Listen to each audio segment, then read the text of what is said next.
외적에선 다 좋고 훌륭하고 괜찮은 사람인데 나한테서는 기다림의 시간이 많은 사람. 기본적으로 이 사람이 이것 때문에 힘들어 했으면 이걸 채워주는 사람이 오면 되게 좋을 것 같잖아요. 근데 그렇지가 않아요. 이 사람이 가지고 있는 기본 팔자의 배우자 세팅은 바쁜 사람, 멋있는 사람이 들어와 있거든요.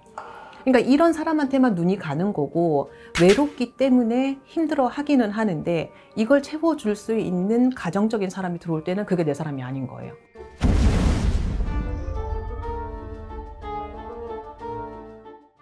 네, 궁금한 게 있습니다.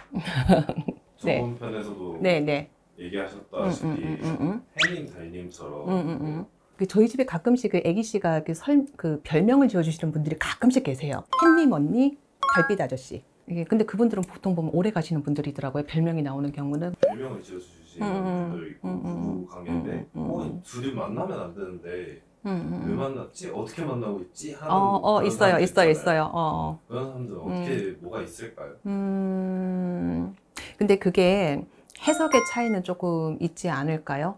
이게 어쨌든 무속이고 하다못해 이렇게 철학이나 사주 명리 보시는 분들도 옛날에부터 이렇게 내려져 온 학문이잖아요.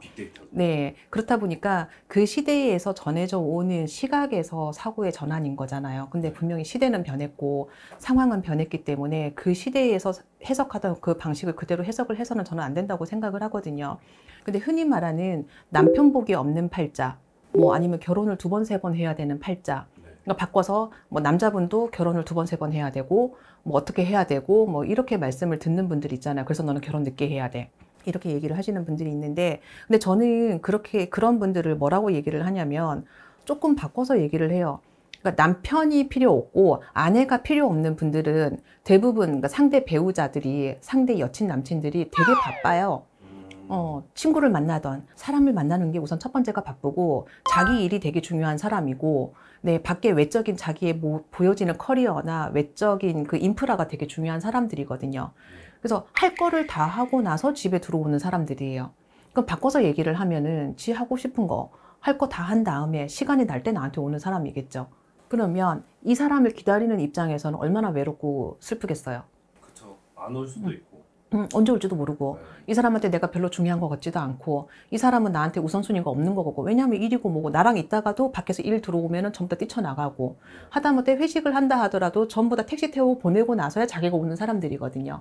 근데 이런 사람들 제가 뭐라 그러냐면 정치인 같은 사람을 만났다라고 얘기를 하라 그래요.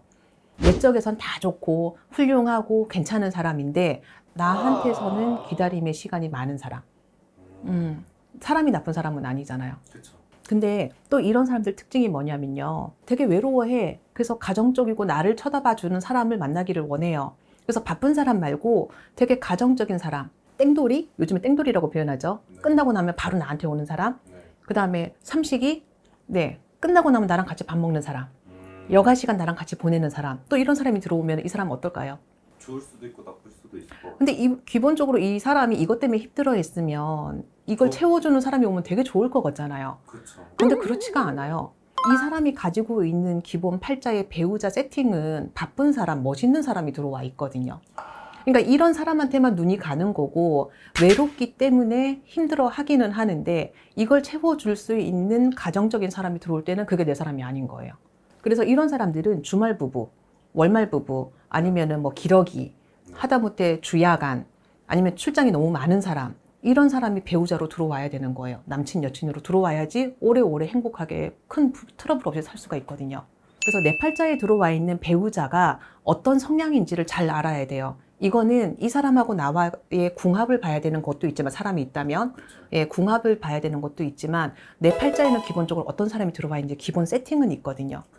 네. 절대값이란 게 존재하니까. 네, 꼭 그런 건 아니지만 네, 어느 정도 이런 사람이 들어와 이거는 있어요. 그래서 내가 생각이 조금 다른데 눈이 돌아간다 하더라도 결국에 내가 선택하는 건 이거. 그래서 흔히 말하면 똥차 가면 벤츠 온다고 이런 얘기를 하는데 똥차 가면 똥차 와요. 왜냐하면 비슷한 일 고르거든요.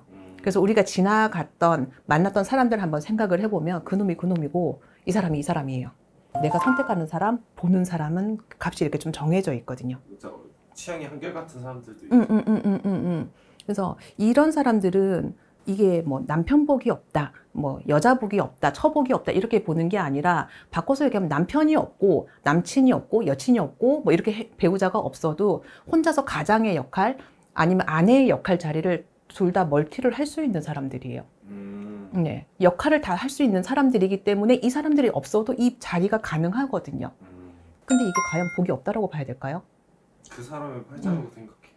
네, 복이 없는 게 아니라 그만큼 능동적이고 활동적이고 어떻게 보면 웬만한 멀티, 다 사람이 다 역할을 할 수 있는 능력자인 거죠. 현 시대에서는 저는 이런 분들은 능력자라고 생각을 해요.